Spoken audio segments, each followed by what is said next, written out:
Good morning.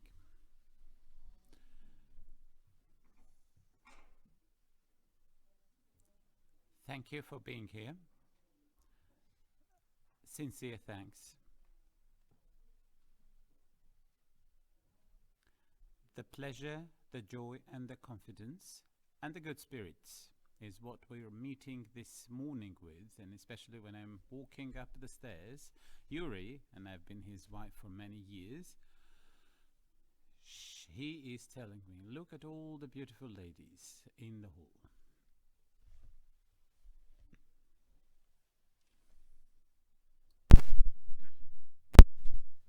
Thank you very much.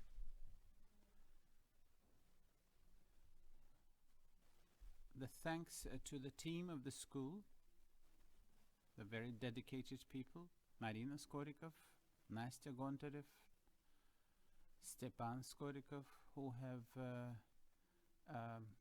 played an instrumental role in making this seminar happen. Thank you for coming. There is yet one other group of people who think and through and consider this program, the program of our seminars, and we believe that the program is an interesting one. It will certainly depend on you if this program, if this performance, which we call a seminar, become a discussion, a true discussion. And if that is the case, then we believe that the seminar will be a success.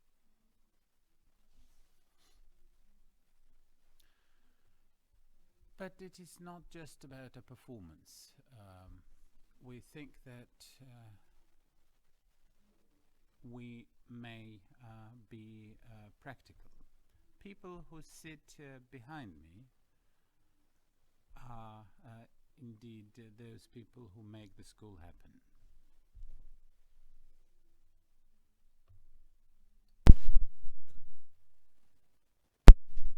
We're happy to continue this cooperation. And Evgeny Gontmakher will tell you about the Committee for Civic Initiatives. Marina Yefremova, our director, is behind me, asked me not to tell the audience about her, but she's a great director. Natasha Razdaeva is behind me, who is, as I said, making this school happen. She is our great fundraiser. Sveta Aristarchova, the sublime lady. She's 25 and a half times younger than me.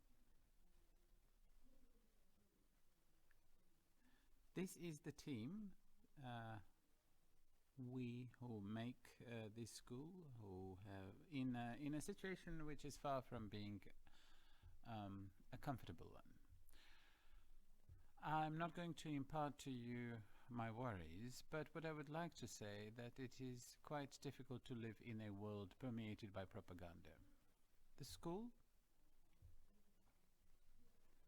Where is Alexander Yurievich? He's here. Good. Alexander Yurievich Sogamonov, Yuri Petrovich Sinakosov, and Lena Nemirovskaya created this school from one urge, the urge of not willing to live in the Soviet Union any longer. The experience which we lived through, and I understand that in the beginning we thought that this was the feeling, these were the feelings shared by many, or by the majority. And it so happens that I only recognize that I might have been mistaken only now, that I'm just talking about three of us who created this school. This experience which we went through in the Soviet Union, absence of freedom and liberty, and the state terror, was something that for the subsequent generations to free themselves of. We understood that this is a very long path. This is a long path associated with the changing culture and change in other social institutions, but there was one sheer hope of never again, of never getting back to the Soviet past. There was even an illusion. There was even not enough education, because in the beginning of this school we had some unique experts from Mr. Gellner to Mr. Dahrendorf, Margaret Thatcher and Henry Kissinger. But this is not about these lofty names. It is about us who were not particularly prepared for this transition. Even three of us who started these schools, we might not have been very much prepared, because what we understand now about democracy, about the democratic process, about its necessity and its crisis, not just in this country but elsewhere, we understand only now. We understand it better today, because we are alumni of this school, and we participate in at least 20 seminars every year.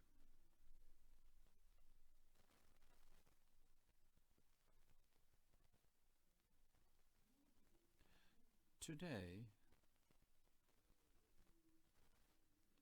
myself, and I know that Yuri and Sasha think likewise, we ask ourselves, how could it happen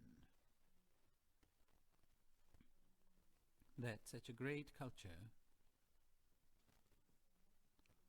wants to stay in the inertia of the historical nothingness? What has happened, and why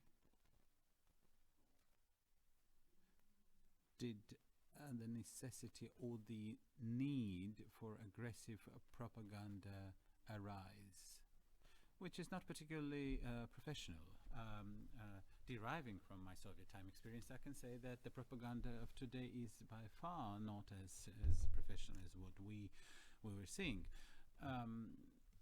However, I do not know for myself how may propaganda afflict and influence the mindsets, but it is beyond every doubt that propaganda is a potent instrument. It is not about seeking enemy, but it is about nurturing aggression, which unfortunately stays within the country, inside the country. And aggression means suspicion, an ability to love your neighbor, lack of trust and confidence. Without trust, there is no modern world. You cannot control everything. The world is so difficult and complex that you have to trust your neighbor.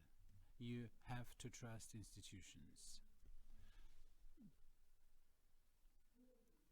In a city, in an urban environment, you simply cannot maintain all the ties without trusting the institutions. The independent judiciary, and this is what we will speak about among other things during this seminar. The need for democracy, the need for institutions comes from people who indeed turn from the rustic way of life into the urban way of life, and when go into places where they have to transform and to transfer their experience.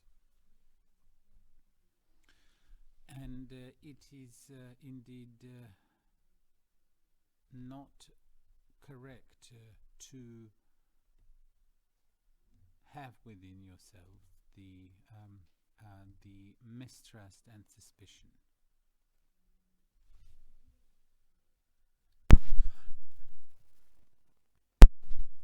Another thing which I think is of great importance is the inertia of a culture and the inertia of an elite which is willing to impose upon the national consciousness, which must develop in an evolutionary manner, when and an ideology is being imposed upon the society. The 20th century, it seemed to us, including the great thinkers, the 20th century ended as the world of fallen ideologies, from fascism to communism, in this difficult century that we have embarked on, which is the 21st century. The only ideology which we're seeing today, which is a red orthodox, is indeed narrowing the limits of culture and imposition and forcing into this ideological framework distracts people from the real issues and the problems in their life. An ideology imposes itself and forces itself upon people, and eventually this unicity or perception of one's own singularity may become a threat. It may lead to such an non-acceptance of one's neighbor that the terror comes to the fore. But the most important thing, for some reason, in our public debates, we seem to have lost one of the most important peculiarities. We stopped talking about democracy. We stopped talking about human rights, and we no longer seem to be talking about the civil society. It seems to us here within the school that a citizen is quite a singular profession. It is more than a profession. It is an ability and a way of life and a way to participate and to get involved in the life of your societies. For this reason, we're offering a seminar, and I would like to complete this and to inaugurate this seminar and to see how we can stay alive. To stay alive in the social life, and this is indeed the task of our seminar. If we succeed, we will be very grateful to you. A performance, co-thinking of the seminar is what we anticipate. Evgeny, Gontmakher, and Alexei Kudrin. Good morning, colleagues. After such a high pitch of the welcoming address, it is difficult to add anything important about the school.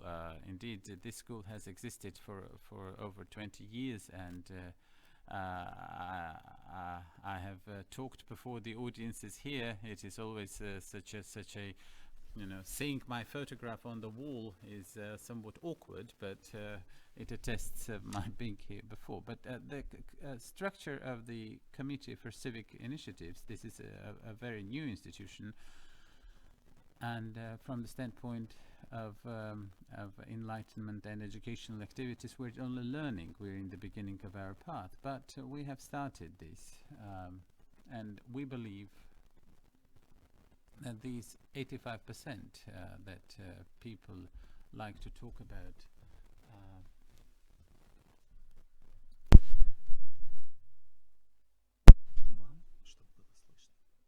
so it is about not just about the 85%, but also 15%. But I think that even 15% is social progress is not moved by the entire society.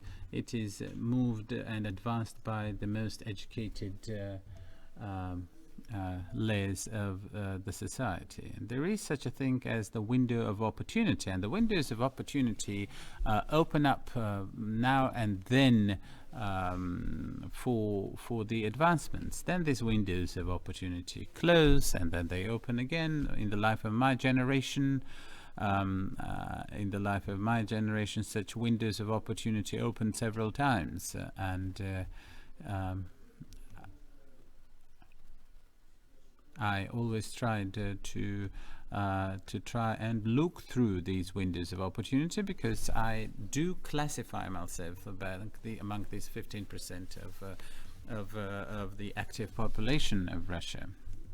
Well, you all remember that these windows of opportunities have opened up and then closed down again. But the one thing that we have to hope for is to be ready, is to be prepared. I remember, and I think Alexei Kudrin also remembers it, that in the beginning of the 1992, when the team of Boris Nikolaevich Yeltsin and Yegor Gaidar came to power, this was a huge avalanche. They started from scratch. This was indeed like the headquarters of a revolution. I'm quite against such sort of brainstorming. I do not like to work on weekends. I do not like to work at night. I am indeed an opponent of shocking reforms. We have to, and certainly I am a great evolutionist in. I do believe in the great evolutionary beginnings rather than revolutionary beginnings. Our committee, which is the Committee for Civic Initiatives, is indeed aimed at helping the active part of the society to see the windows of opportunity when they open in Russia. And of course,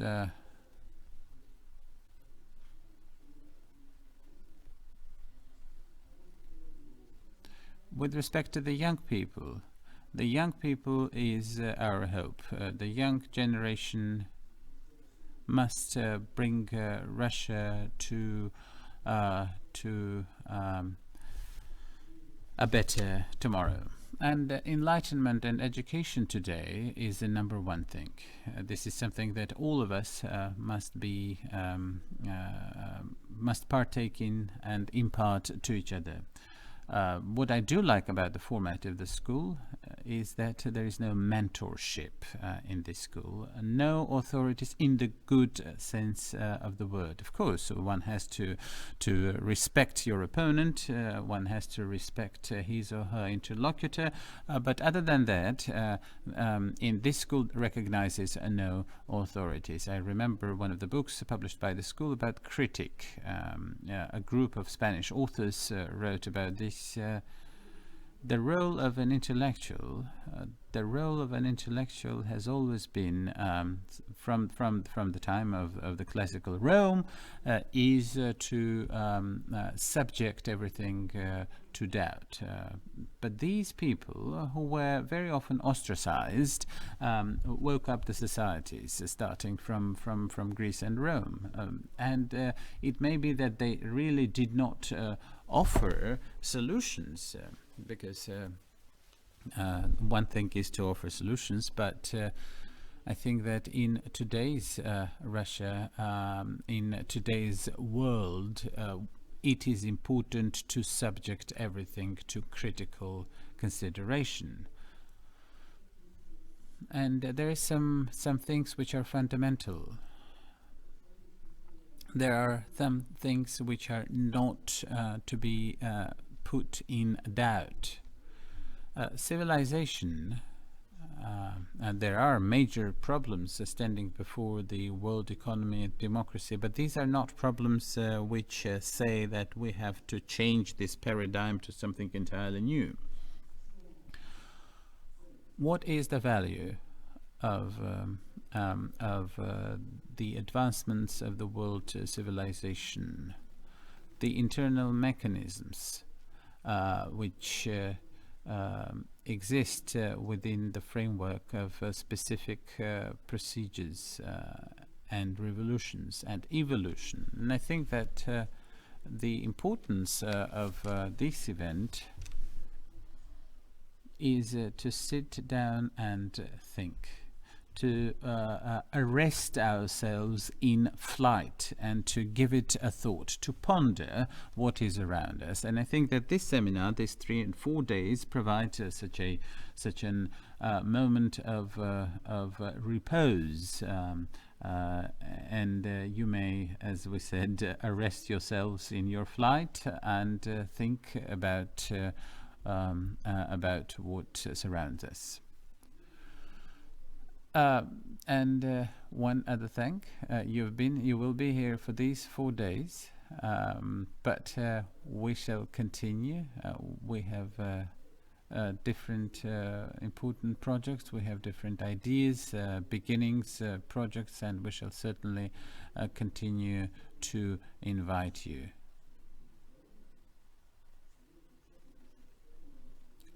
We do hope for you. You are the generation to take Russia in your hands.